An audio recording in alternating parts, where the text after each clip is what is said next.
Hello, the Steampunk series continues and just a short video today because I'm doing my taxes and have just time for a short video. I made this kind of portholes for the journal. I'm going to sprinkle them all around the journal and I thought that you would like to see how I make these. I'm going to use the same material as before. I have already shown you how I made tabs with these items, and here is the paper. It's black thin cardstock that I have jelly printed with metallic acrylic paints, different shades of metallic paints. And I'm using my Big Shot cutting machine.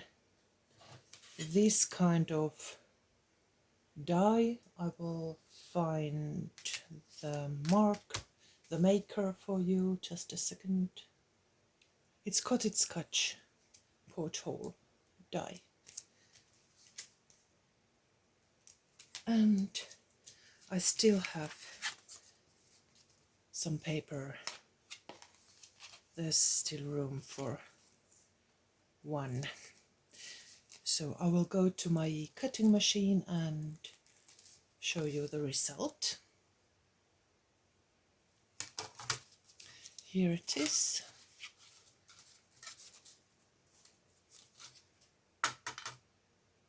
There are two small parts, this one here and that one here, that you don't want to lose. So let's take them. You can use any kind of needle or an awl or something to push these parts out of the die.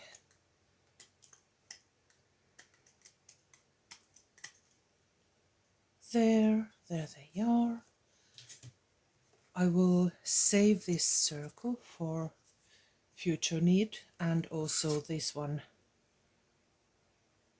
I think I'm going to find some use for this even in this Steampunk journal. Interesting shapes. And there is still one little part that you're going to remove. Carefully, so that you won't tear the material. And then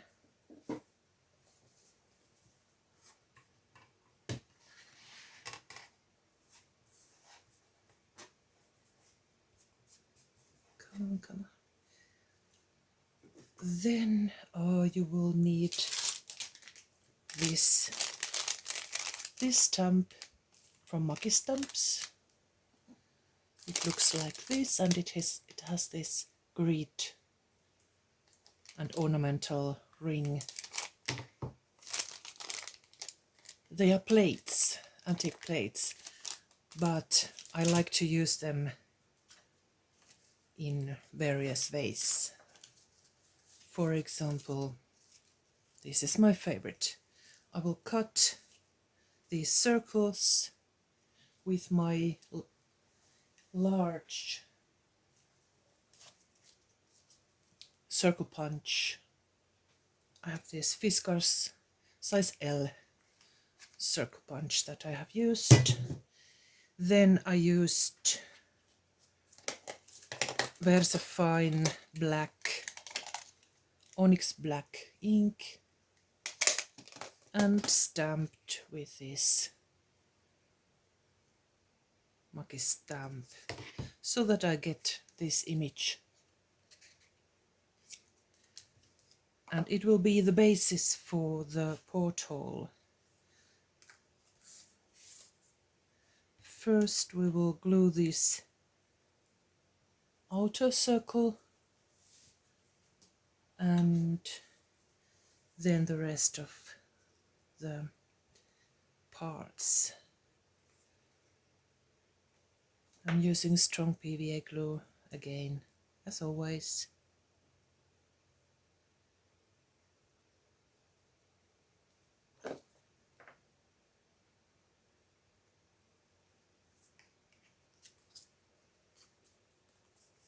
It's just the right size for this size L circle, like that.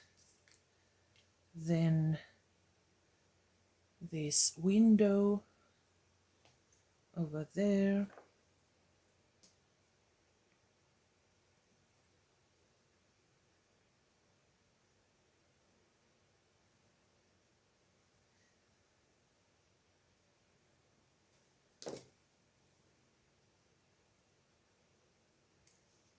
Place it in the center.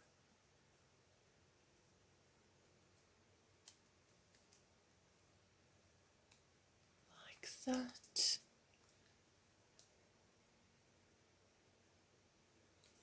And then the small parts that close the window.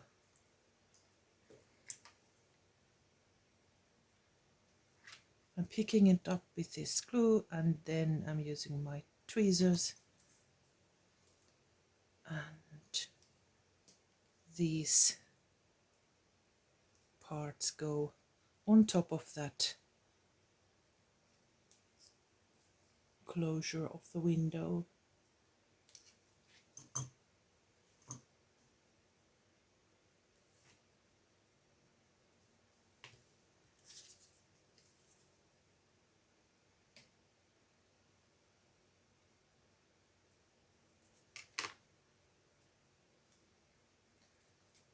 Like that.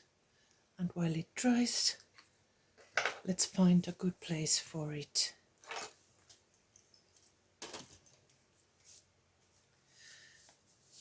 I was thinking about this, maybe using this writing pad.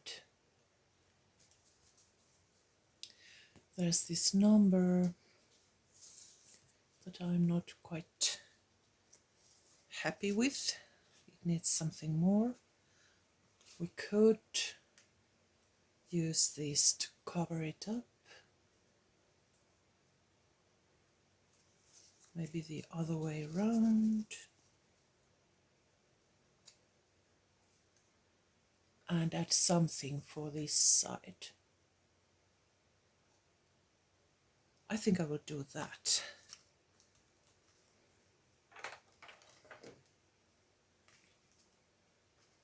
I will find something for this side to see if it has to go under the porthole.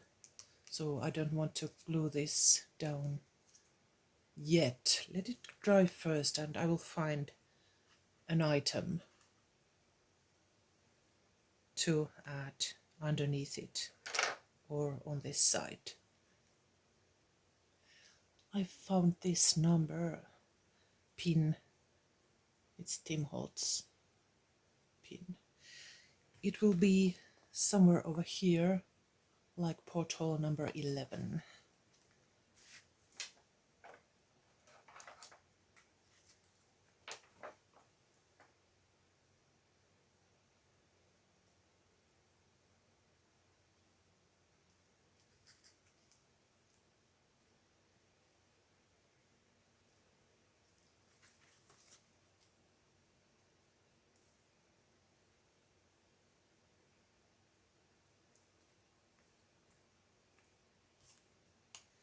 I think it's quite good now.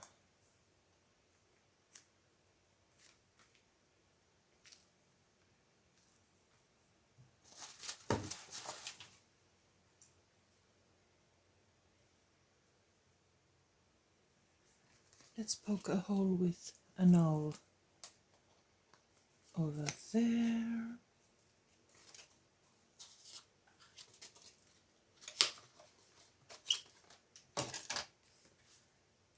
And add this little brad or pin over there, and let's find something to cover the wings.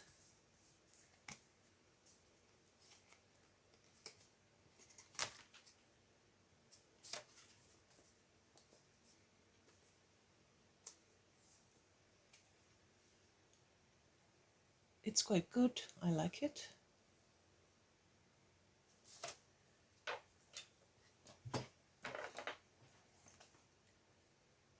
Dash of more glue here.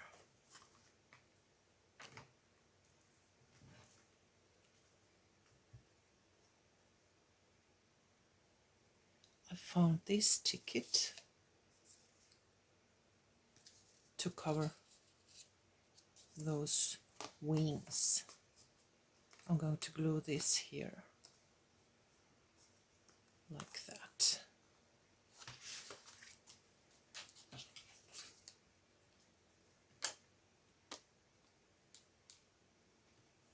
There it is.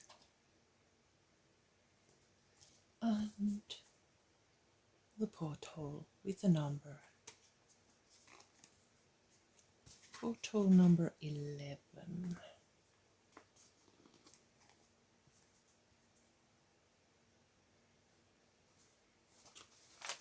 And later on I will show you, I will make a full flip through and show you all the portholes and how I used them.